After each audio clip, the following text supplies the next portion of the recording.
Hello and welcome back to the second edition of the 2024 Desert 100. You're all in for a treat today. For the first time ever, I'm going to have a guest video on this channel. It's being done by my son James, who is 16 at the time of this race, I'm going to say. Even though that kind of makes me a bad father for not knowing it. But I think you'll really enjoy what he has here. It's a great opportunity to see two different people doing the same race, and one that we missed last year when I broke my arm. So here we go, and I hope you enjoy his video. You may recognize me from last year's video where I accidentally threw my bike at another racer, to whom I would like to apologize. Condolences aside, this is the year that I figured out the difference between endurance pace and sprint pace. I found after the halfway point that you should save some energy for the second lap, because if you don't, you will very quickly realize why half the people who enter the race do not finish. I believe there's within the neighborhood of 1,400 total bikes and 920 bikes in the 100. That being a reality certainly makes for an interesting start to the race. The cannon going off and everyone flying across the desert. You certainly see plenty of pile-ups and people disappear into bushes, the latter of which could never possibly happen to me. This year's race went well, still injury-free, and even though I was beyond tired at the end, it was overall a very enjoyable experience. I would like to quickly thank everyone who puts on the race. They are amazing every year. They're always great, ready to help, and I never have to worry about being stranded anywhere, as they always have support people all over the place. Getting into the race itself, the conditions were fairly ideal. The weather was good and there wasn't too much rain over the ground, but just enough to keep the ground seeded down so that it wasn't dust everywhere as it has been in the past. Comparatively to the 50 mile I did last year, this race was a different type of beast, and last year's was still fairly difficult, as you could still push your limits. You could go as fast as you possibly can through the entire race, and near the end you were definitely running out of energy, but you still had some in the tank. A definite contrast to this year's race, but because by the end there was nothing left. It was beyond what could have been in reserve. And that left you looking similar to this poor fellow up on the right here. Drained and tired, looking down at your bike after you've dropped it for the 50th time throughout the race. But even so, I wouldn't trade the experience for anything, and it was definitely enjoyable. I love racing, and I don't think that'll ever change. For those of you who don't know me, I've been dirt biking since I was 5 years old and racing since I was about 8, so I have a fair amount of experience in the area, and I certainly haven't changed very much. I mean, obviously in speed and skill, yes, but I think my love and appreciation for the races that everyone puts on has always been there. And I've been very blessed with parents that support me and keep me safe through my dirt biking adventures, despite the many dangerous activities and races that I participate in. They've always been there to support me and make sure that I have the correct gear on so that I'm always safe in whatever I do. Safety aside, I've always enjoyed testing my limits in the races, and this certainly was no exception to that. I was pushed pretty far through this race. I had to take a couple breaks where I had to lay down and just let the world stop spinning for a second just so I could get back on the bike and get right back to racing. For the first half, I was more or less okay, but the second half, I was pretty out of it, as my dad had saw. I had managed to make it to the pit stop before everyone else in our group this year, although everyone showed up at the same time, and we all saw each other there before we left. I left first, although I took longer at the pit than I should have. My mind was kind of slowly drifting away from race mode, and that definitely put me in a bit of a situation after I left. Found out very quickly. I was able to get back into it, but it definitely did take a little more energy than I wish it actually had. But about 15 or 20 miles into the second lap of the race, he caught me again. Him and Tim both passed me around fairly similar times, about a minute apart maybe. But I was laying on the side. He saw me and wanted to check on me very quickly, and then after he saw that I was alright, he got up and took off, and then I got up shortly after, maybe 30 seconds, threw my helmet on and took off after him. I managed to catch him maybe like 5 miles later, and we kind of were riding around the same speed there, and we just ended up staying with each other for the rest of the race. And that gave me just a realization, especially after the race, but I'm very thankful to have a father that can ride with me in that race. It's not something that I think many kids my age would get to share, especially at a competitive level like that. And often I don't find anywhere near my age when I'm racing. There are people there, but I feel like the majority of people riding dirt bikes are generally either really young with an older parental figure, or older and just starting on their own without anyone to guide them.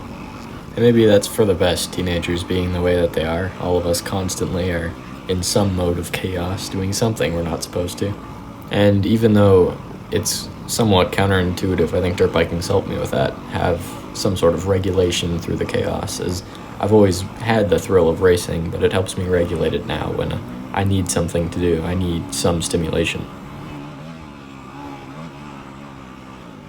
Getting back into the actual race, you can see that some of the moisture from the rain stuck around. This hill especially, there were definitely some ruts, not particularly deep, but they would definitely slow you down when you got into them.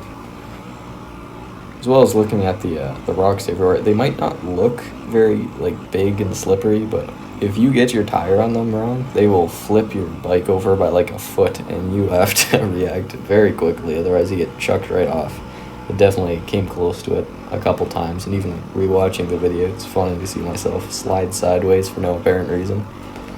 The video just makes it very hard to see the true size and nature of the environment around. It's kind of unfortunate, but I'm sure this holds true for many other activities that might not look particularly difficult or scary to do on the internet. Many of the cameras or people recording things, it just doesn't really give an accurate representation of what it's like to be there. And it's hard to, with things on grand scales, like even looking at mountains in pictures versus in person, as it's a completely different image. And that's rather unfortunate, but there really is no replacement for realities. You can't replicate something like a race. You can't replicate the competitive nature of an actual competition unless you are there in person, or even exploring some amazing, beautiful areas. There's nothing that you can get even remotely close to doing that from the internet.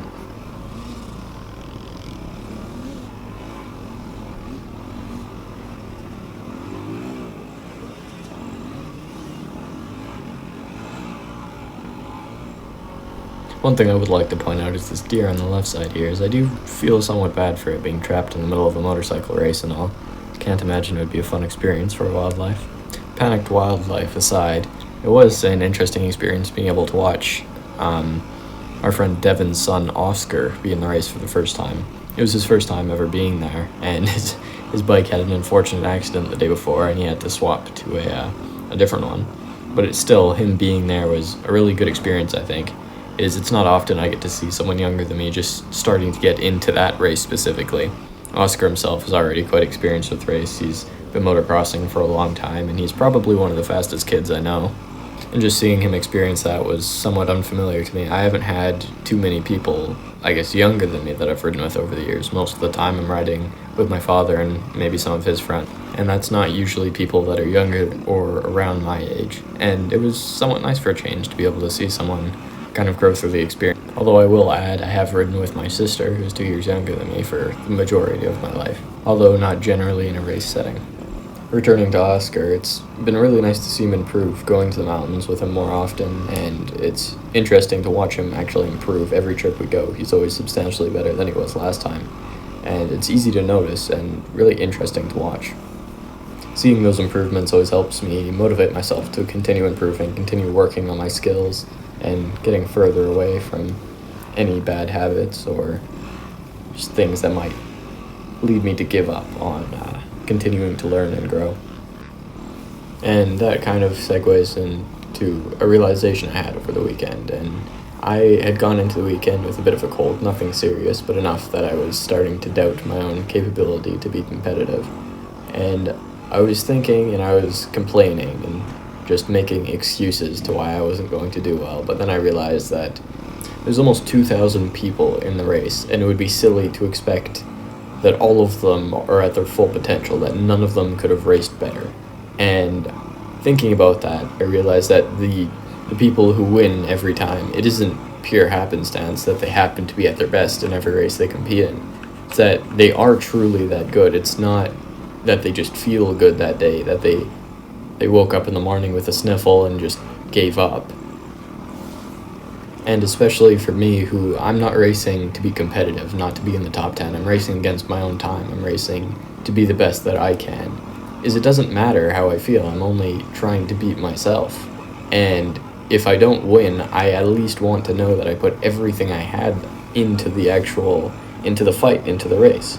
And that doesn't mean you win every time, but it does mean that you put everything that you had on the table and there's nothing left. And that's what's important, is you're not trying to beat a specific time or a specific person. You're just working against yourself. And I think even the people who do win every time, is they're not truly racing any specific competitors. They are racing themselves. They're trying to be the fastest that they can be, which also happens to be the fastest in the race. And maybe that's just my competitive nature getting the best of me, but all I know is that if I compete in any race or any activity and I don't put everything I have on there, and even if I don't lose, I still feel like I would always be wishing I had done more. Because you can't go back in time to change your actions. I want to be able to push myself to the edge and know that I couldn't have gone any further, that I proved myself. I've completed everything I could have done. Now you might recognize this bright orange fellow in front of me because that would be my father, and this is the point in the race, or at least around it, to where we met up again and started racing together. And I thought it was definitely an interesting experience, nice to share, and we both have very similar riding speeds. I might have been obviously a little bit faster, but he'd never admit that. At least at the moment, we do have very similar riding speeds in almost everything. We outrun each other in different specific sections that we're better at than the other, but overall our complete picture is very similar. As well as the track selection is unsurprisingly very similar. I mean, who would have guessed with him bringing me up and teaching me how to?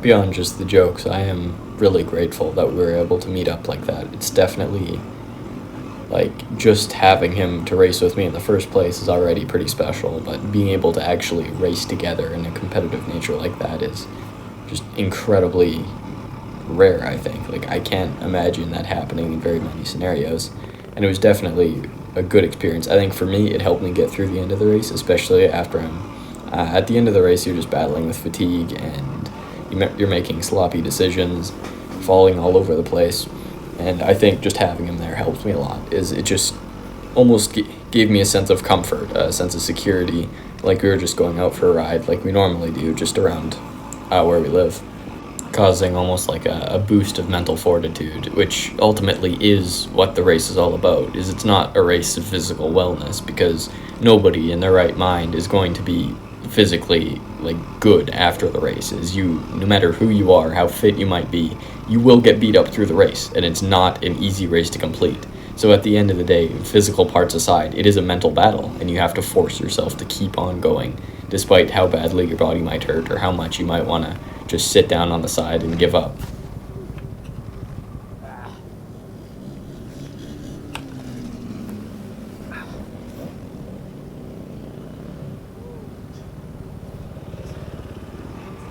Unfortunately, I wasn't able to get the actual finish on camera. I believe it's in my father's video, but the battery must have run out just before that. But overall, I think I was very happy with the result of the race, and I would definitely encourage anyone who's thinking about it to give it a try. It was definitely a challenge, but if you're a person who enjoys challenges and enjoys pushing your limits, it's a must try.